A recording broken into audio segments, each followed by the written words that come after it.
दोस्तों, मेरे channel the Indian book reader में आपका स्वागत है। हमारी आज की ऑडियो बुक समरी है how to attract money by Joseph Murphy. इस धरती में आया हर इंसान सफलता व धनवान होने का अधिकार रखता है। ऑथर कहते हैं कि अन्य बीमारी की तरह गरीबी भी एक बीमारी है, इसे ठीक करना बहुत जरूरी है। पर सवाल ये आता है कि जब अमीर बनना हर इंसान का अधिकार है तो क्यों कुछ लोग बहुत अमीर हैं तो कुछ लोग हमेशा संघर्ष करते हैं लेकिन फिर भी अमीर नहीं बन पाते हैं। इसका कारण इस बुक में बताया गया है। आप जानते होंगे कि हमारी अंदरूनी दुनिया हमारी बाहरी दुनिया को बनाती है। अगर हम सबकॉन्शियस रूप से पैसों को बुरा समझते हैं तो हम हमेशा गरीब ही रहेंगे। इस बुक में धन से जुड़ी अट्रैक्शन के लॉ को बहुत अच्छे से बताया गया है और ये भी समझाया गया है विचारों को सही करके धन और सफलता को आकर्षित कर सकते हैं। तो आइए चलो शुरू करते हैं हमारी आज की ऑडियो बुक समरी। नंबर 1 है अमीर बनना आपका अधिकार है। प्रकृति हमेशा चाहती है कि इस धरती का हर इंसान समृद्ध हो और सक्सेस हो। इस समृद्धि को पाने के लिए आपको अपनी सोच को समझना होगा। लोग अक्सर अपनी सोच से पीछे रह जाते हैं। जाने अनजाने में लोगों के मन में ये बात बैठी होती है कि पैसे बहुत बुरी चीज है, ये इंसान को लालची और बुरा बनाती है। पर सच तो ये है कि कुदरत की कोई भी चीज बुरी नहीं है। ये तो उस इंसान के ऊपर है कि वो उस चीज का इस्तेमाल कैसे कर रहा है, सही तरीके से कर रहा है या गलत तरीके से कर रहा है। एग्जाम्पल के लिए आप पानी का इस्तेमाल किसी बच्चे की प्यास बुझाने के लिए कर सकते हैं या फिर उसे डुबोकर मार डालने के लिए भी कर सकते हैं। इसमें पानी बुरा नहीं है, ये आपके ऊपर डिपेंड करता है कि आप उसको कैसे यूज करते हैं। अगर सुई आपकी उंगली में चुभ जाती है तो इसमें सुई का क्या कसूर है? सुई की जगह सुई दान में है, ना कि आपकी उंगली में है। इसी तरह पैसा कोई बुरी चीज नहीं है, इसका होना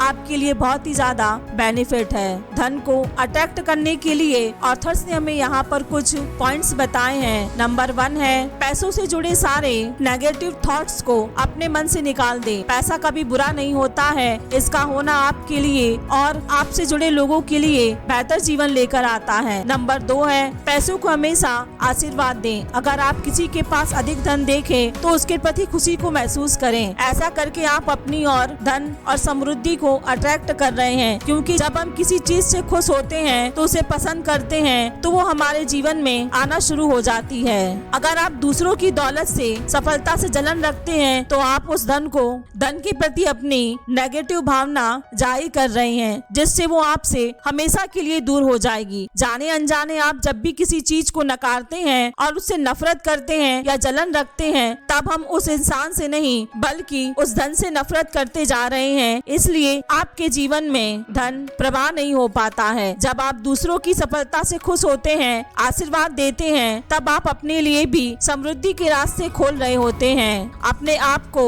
रिलैक्स करें और सोने से पहले यह बात जरूर दोहराएं, पैसा मेरे जीवन में बह रहा है और दिव्य शक्ति का आशीर्वाद मेरे ऊपर हमेशा बना रहे। नंबर 2 है अमीरी की राह, यानी कि रोड टू रिचर्स। ऑथर्स का कहना है कि अमीरी एक माइंडसेट है। अगर किसी डॉक्टर्स के सारे औजार या सर्टिफिकेट चोरी हो जाएं, तब भी वो लोगों का इलाज कर सकता है। दूसरों का इलाज करने के लिए आर्ट उसके माइंड में है। उसकी अमीरी उसकी मेंटल एबिलिटी, दूसरों की मदद करने वाले उसके नॉलेज और ह्यूमैनिटी को कंट्रीब्यूशन देने की काबिलियत में है। इस चैप्टर में लेखक बाइबल का वाटर टू वाइन कथन के बारे में बताते हैं। वाइन हमारे सपने, हमारी सारी इच्छाओं को दर्शाता है जो हम जीवन में हासिल करना चाहते हैं, और वाटर का अर्थ आपका दिमाग और आपकी कॉन्शियसनेस है। पानी को जिस भी बर्तन में रखा जाता है वो उसका आकार ले लेता है। उसी तरह जिन विचारों को आप सोचते हो, महसूस करते हो, आपका जीवन भी वैसे ही बन जाता है। इसे समझने के लिए ऑथर्स ने यहाँ पर एक लड़की का एग्जाम्पल दिया है। लेखक एक लड़की से मिले जो एक सलून चलाती थी। उसकी माँ की सेहत खराब होने के कारण वो अपने सलून में काफी दिनों तक ध्यान नहीं दे पा रही थी। उसके एब्सेंस में उसके असिस्टेंट ने पैसों की हेराफेरी कर दी थी। वो लड़की बिल्कुल कंगाल हो गई थी। सैलून बंद हो गया था और उसका घर भी बिक गया था। वो अपने माँ के हॉस्पिटल की बिल भी नहीं चुका पा रही थी। इसी वजह से वो बिल्कुल निराश हो चुकी थी। हमेशा खुद से कहती थी वो उम्मीद हार चुकी थी, अब वो कुछ नहीं कर सकती थी। तभी लेखक ने उसे वाटर टू वाइन टेक्नोलॉजी को समझाया। इसे जानने के बाद उसे समझ में आया कि अब तक बाहरी दुनिया से लड़ रही थी, पर असल में उसे अपने मन में चल रही लड़ाई का सामना करना होगा। होगा। वो अपने मन में पॉजिटिव विचार भरने लगी। शांत करके वो रोज रात अपनी इच्छाओं को इमेजिन करने लगी। हालात इससे बुरे होते जा रहे थे, पर वो पॉजिटिव सोच रही थी और अपने सही इमेजिनेशन के जरिए अपने सारे ड्रीम्स को पूरे कर रही थी।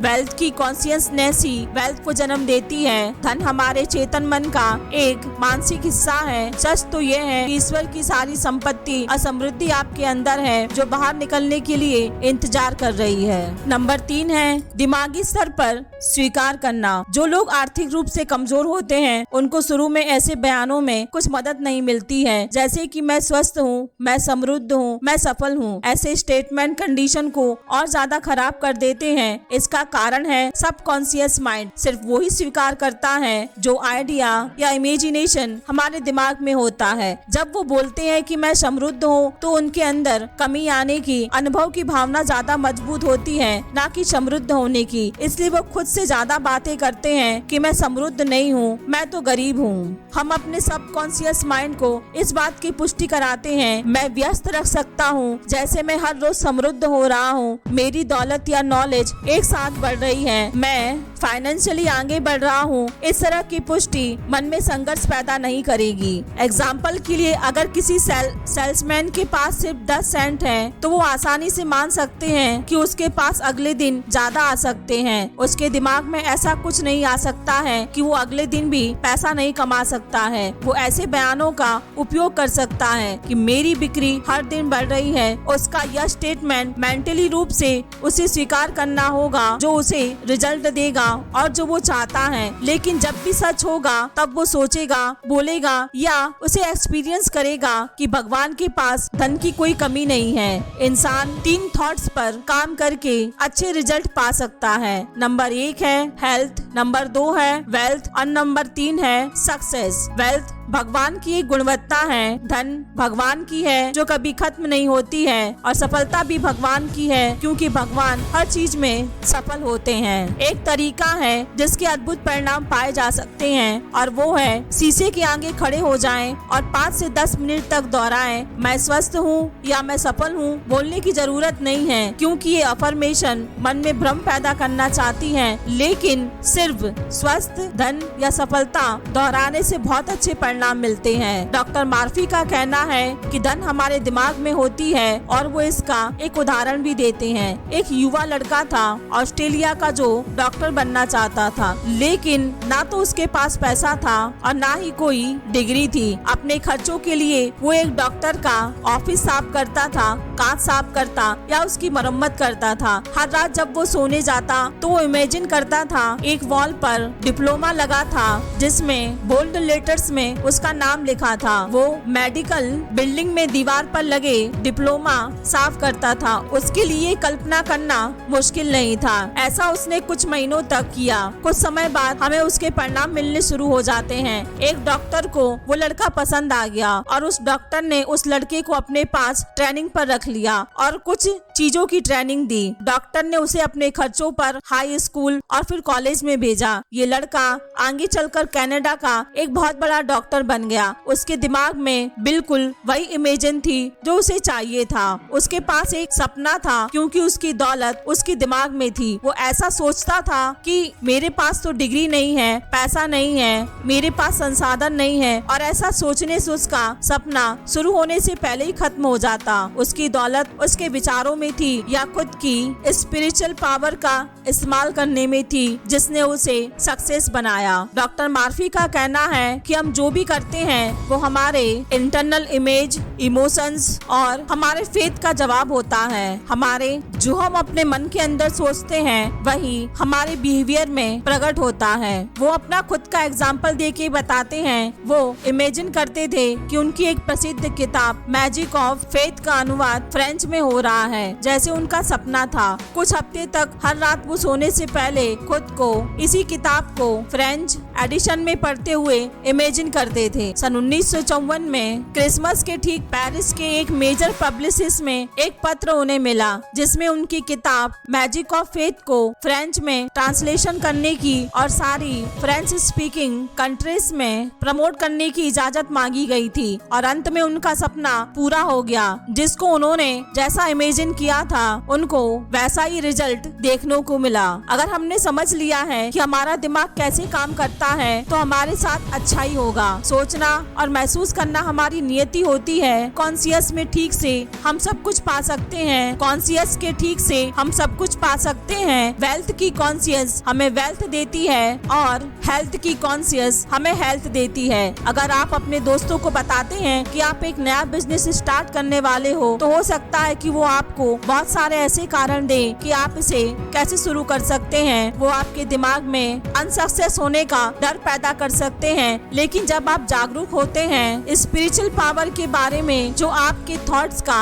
जवाब देते हैं तो आप दुनिया के सारे रिजेक्शन अवॉइड कर देते हैं और आपको पता होता है कि सक्सेस होने के लिए सारी पावर या नॉलेज सिर्फ आपके पास है। कुछ लोग हमेशा दूसरे लोगों के बारे में बात करते हैं कि कैसे दूसरे लोगों ने चोरी, बेईमानी और ठगी से पैसा कमाया है। जो लोग ऐसी बातें करते हैं वो ज्यादातर इकोनॉमी प्रॉब्लम या फिजिकली बीमारी से घिरे रहते हैं। शायद उनके साथ के लोग जिंदगी में ज्यादा सक्सेसफुल हो गए और ये लोग पीछे रह गए, इसलिए ये लोग अब उन लोगों से जलते हैं। कई जगह जब आप किसी एक ऐसे इंसान के बारे में सोच रहे होंगे जिसने दूसरों को धोखा देकर या बेईमानी से दूसरों का फायदा उठाया है, इसका सिंपल सा जवाब है जब हम किसी के साथ धोखा करते हैं, चीटिंग करते हैं या उसका फायदा उठाते हैं तो असल में हम अपने साथ वही कर रहे होते हैं। असल में हम अपने आप को ही चोट पहुंचा रहे होते हैं। हमें नुकसान बहुत तरीके से हो सकता है, जैसे कि हेल्थ में लॉस होना, मन की शांति चली जाना। बिजनेस में नुकसान होना जरूरी नहीं है कि नुकसान हमेशा पैसों का ही हो। आप दूसरों को नुकसान पहुंचाए बिना भी अमीर या समृद्ध बन सकते हैं। कुछ लोग हमेशा अपने आप से चोरी कर रहे होते हैं, स्वास्थ्य, खुशी, आनंद या प्रेरणा की चोरी। कुछ लोगों को लगता है कि